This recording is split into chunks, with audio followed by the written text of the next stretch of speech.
because paying that amount of money to come to Vietnam, it is not worth it. Now visas are really becoming very hard for we Africans.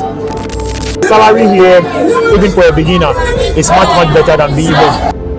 This place is to me like a stepping stone. I'm not going to be here for long. Maybe I have a plan to move my whole entire family to maybe Europe, to the US or Canada. Bringing your whole family here, to me, it is not really good because their education is going to be kind of way distracted. Today, I've got a reputable person in Vietnam who's going to share his story with us. Welcome, my brother. Welcome, my brother. Kweku, Sikani. Long time no see. Charlie, as you know. And this man is also part of the Greetings from Asia group. So that is a new program that they are reaching, or they are selling Ghana or Africa to the world. So I think you can watch on you can basically watch on TV Africa on Sundays from 3:30 to 3:30 p.m. and then we do a repeat on Fridays from 9:30 p.m. Okay. on TV Africa. If you don't have the chance to watch on TV, you can also watch on our YouTube channels, Simpic TV, okay, Gogoli TV, that's me, myself and I, Gogoli TV, and then Westside_TV. How long have you been in Vietnam? Okay, so I'm like 2 years and some few months now. Yeah. Meaning you came here in 2023 in November. November. Yeah. And how has life been in Vietnam? Okay, life in Vietnam is kind of cool, normal. You know, just that sometimes leaving the family behind and then coming here alone is a little bit kind of stressful, but it's cool. Yeah. You are a family man? Yes, I am. You are married? I'm married. You want to give your wife shout out? Oh yes, to my wife, Mercy Nkrumah Ba. I say a very big greetings to you, my 3 kids, Princess, Prince, and then Hannah, all in Kaswa. I say a very big greetings to you guys. I've missed you, and I'm hoping that maybe next year I'm going to come home with you together. Wow, that's nice. But I hear people saying that if you are married and you travel, sometimes it's very difficult and stressful living. Kind of a little bit stressful. You know, you've lived with them for some couple of years, and then leaving them there and then coming here alone, it's kind of stressful emotionally. Sometimes you need them around you to keep you going. You know, this kind of work is really hectic. Teaching kids who don't really know English is not a small joke.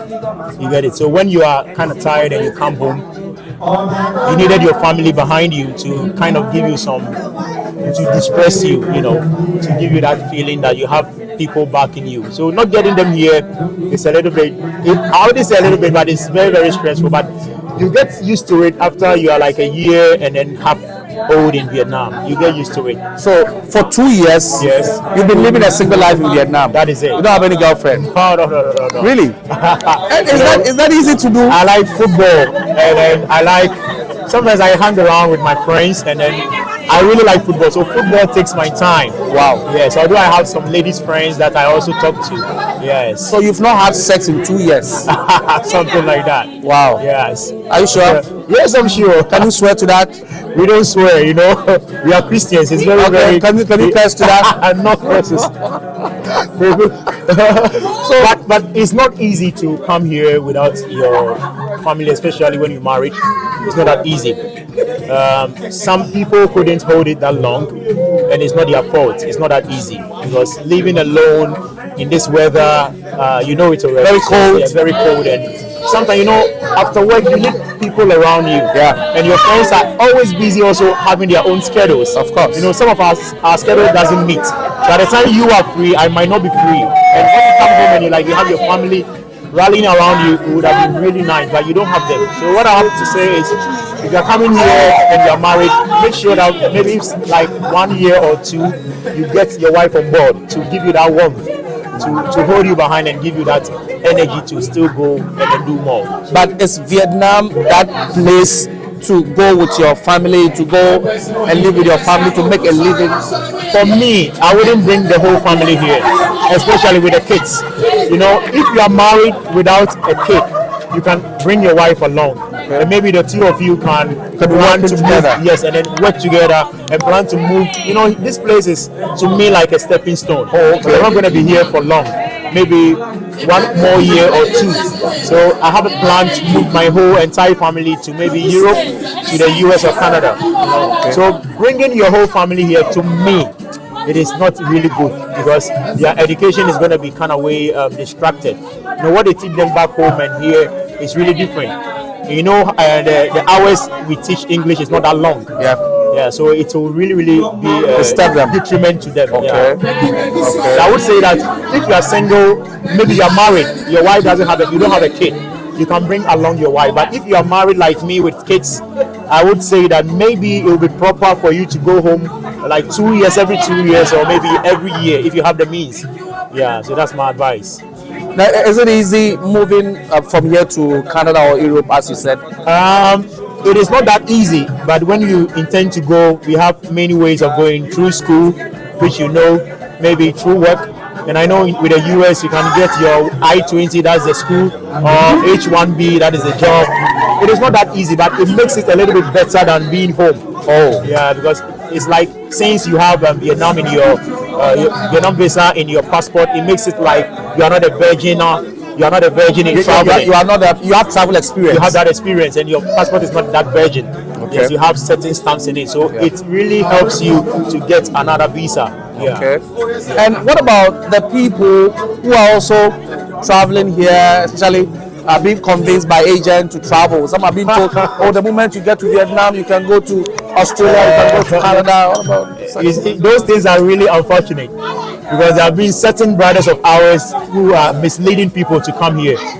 Some tell them juicy things that will beef you up for you to move in here. I would also say that if you want to really come here, the best thing for you to do is to check up the company which is bringing you. Okay. First of all, you have to get a school. If the school is inviting you, then it means it is really legit. Okay. But if it's an agent inviting you, you have to really check on the agent because there are scammers around in Vietnam who are doing people harm than good. Okay. So if you don't want to have a bad story, my dear, back home, you need to really check the company that is bringing you on board. If you have friends here, call them, let them check on the company if they really exist. But there are certain digital companies who don't have physical locations. Okay, so by the saying of that, tell me the current situation of how things have escalated in Vietnam. Now visas are really becoming very hard for we Africans. There came the time that they used to issue these e-visas to us. Yes. Now I don't know, because of one or two reasons. They abused it. That is the word. We abused it. It's the fact. They've just taken us out. So Ghana, Nigeria, Cameroon, and certain few African countries. You apply for tourist visa, you don't get it. So you need a business visa, or you need a company to bring you on board. And I must say that now job in Vietnam is very hard for you to get. My dear, we are working here with companies, but you don't have that job security. You can't say that you can work with them for years or months or so. You can wake up in the morning, go back to your school, and your CEO or the school tells you, I can't work with you again. So jobs here are not that secure. So I won't urge people to just come here. But if you want to give it a try, you can. Because some of us, we came here, it wasn't really easy in the first 2 months, but in the third month, our God showed up. So for now, I would say that the situation in Vietnam is not so good. So if you have elsewhere, you can try. But coming to Vietnam now, unless you get a business visa, you can come on board. But what about those people who also still paying $7,000? I did a new documentary. People are paying $5,000, really? $8,000. Yes, just to come. And these people are coming with tourist visas. With less as $15. Yeah. So in your question, you want me to just advise them? What do you think about it? For you to pay that exorbitant amount of money to come to Vietnam, my dear, if you have that money, I will urge you to send it to Europe, because paying that amount of money to come to Vietnam, it is not worth it. Yes. So I know you can pay as less as, I don't really know the amount, but like $700 or something. That is very meaningful. Yeah. You get that. But for you to pay $2,000, $2,535, I don't know what the hell they are going to do for you. Yeah. So if you're going to pay monies to people here who call themselves agents, I would prefer you pay to companies that are known and let people do the checks for you. The checks, it is really important. You need to check up on the company. Do they really exist? Are they giving people visas? Are there people who are working for them already? You can contact those people, and then they give you those information before you can decide to switch on those visas. Yes. Is salary, is it worth it? How you work and the money that you get from working? It varies. It varies in the sense that there are certain people who are working for certain companies. They are being paid well for an hour. You can get same company, another person working for the same company, but being paid a less amount. And you know, they depend on the color. If you are black, you're not going to get the same money a white person is going to get. And that is really, really painful, because the same energy the both of you are going to give, but you are not going to be paid the same. So rates varies from provinces. It varies from you being a native or you being a foreigner, and then it varies from your experience too. Because I know those who are well experienced and they've lived here for long, they intend to get bigger rates. Yes. But when you come as a fresher, trust me, you're not going to get a rate that you, Kweku, or me, Gogoli, I'm getting here. You need to start from somewhere, and then you can get yourself, with experience, you can get some more money, which is really good. But I must say the salary here, even for a beginner, is much better than being home. Just that you have to make sure you have visa. If you don't have visa in Vietnam, trust me, you are going to be very stranded. How about coming with a tourist visa and then converting to a work visa? If you are able to get the tourist visa, that is cool. And you should get someone who you know can help you get switched from the tourist visa to a company visa. You know, it's not that easy. Yeah. Some of us came with the same tourist visa. We were lucky and fortunate. I had my sister here. Thanks to Shiba, anywhere you are, you're in the US. Thank you so much. You brought me on board. And it wasn't easy for me, Lily. But now I'm quite good. Things are really picking up. So if you don't get people like your sister, your trusted friends, they could get you the visa to get here. But when you get here, they're going to leave you to struggle alone. That is it. Yeah. Thank you for sharing your insight with us. Okay. The party is getting hotter and better. Okay. Thanks for I need to say something about my greeting from Asia. So please watch greetings from Asia.